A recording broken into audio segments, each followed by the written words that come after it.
Good morning, students. Now we're going to start with lesson 1 of Honeysuckle. The first lesson is Who Did Patrick's Homework? Before we start with the reading session today, I would like to ask you a question. How many of you actually like doing homework? I'm sure many of you must be thinking, I don't like it. Now, we are going to meet a boy in the story who also shared the same feeling. He just hated homework.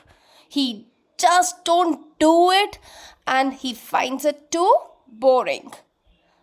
Everybody puts him to make him do homework, just give reminders, but he just doesn't like it. But yes, there is a turn in the story and there is little suspense in the story. I'm sure you're going to love it because it's related to homework, as well as it takes a very beautiful turn and makes this boy a good boy who completes all his work and transforms himself. Transforms himself means changes. There is a change from a playful boy to a sincere and a hardworking boy. But let's find out how this turn happened. Today we'll just focus on reading. Read with me. Revise. Read at home once again. Tomorrow, then we'll come up, take its discussion and vocabulary. So, ready? Look at, put your eyes fixed on, meet the boy. The name is Patrick. The lesson name, Who Did Patrick's Homework? Let's begin reading. Patrick never did homework. Too boring, he said. He played hockey and basketball and Nintendo instead. His teachers told him, Patrick, do your homework or you won't learn a thing. And it's true. Sometimes he did feel like an ignoramus. But what could he do? He hated homework. Then one day, he found his cat playing with a little doll and he grabbed it away. To his surprise, it wasn't a doll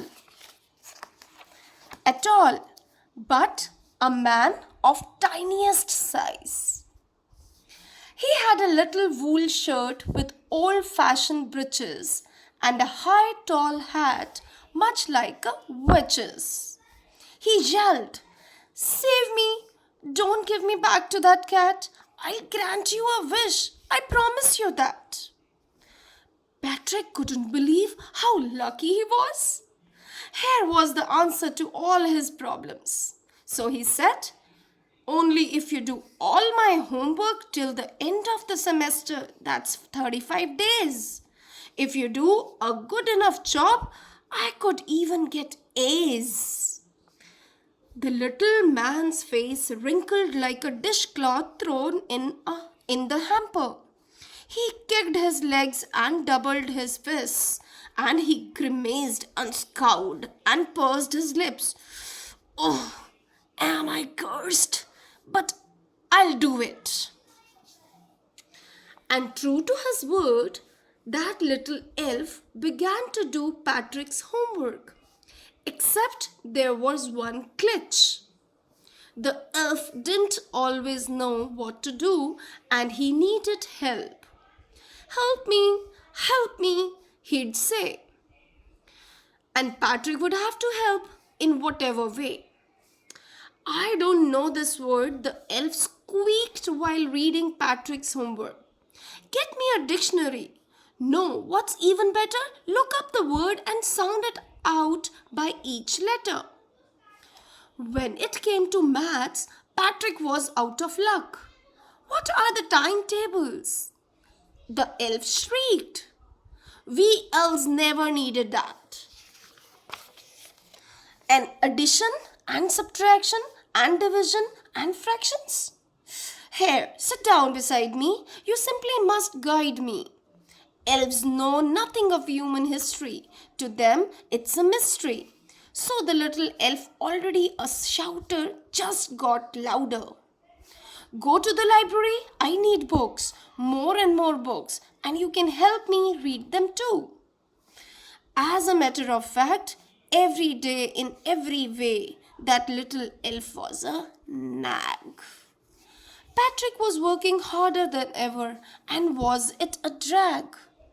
He was staying up nights, had never felt so weary, was going to school with his eyes puffed and bleary.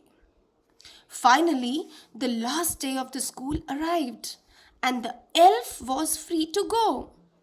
As for homework, there was no more, so he quietly and slyly slipped out of the back door. Patrick got his A's. His classmates were amazed. His teachers smiled and were full of praise. And his parents? They wondered what had happened to Patrick. He was now the model kid. Cleaned his room, did his chores, was cheerful, never rude, liked he had developed a whole new attitude. You see, in the end, Patrick still thought he'd made that tiny man do all his homework. But I'll share you a secret, just between you and me. It wasn't the elf. Patrick had done it himself. Carol Moore is the writer of the story. And children, I'll be discussing it tomorrow. I just want you to just read it plainly. I would also send you animation to understand it better. Tomorrow we'll take it up again for discussion, and we'll see the vocabulary part also.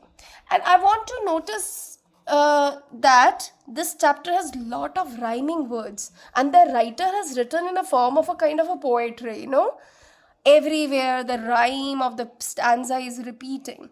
Just find out a few rhyming pairs while you read through. All the best. Go through, find rhyming pairs. Tomorrow we'll take up its discussion. Okay, bye-bye.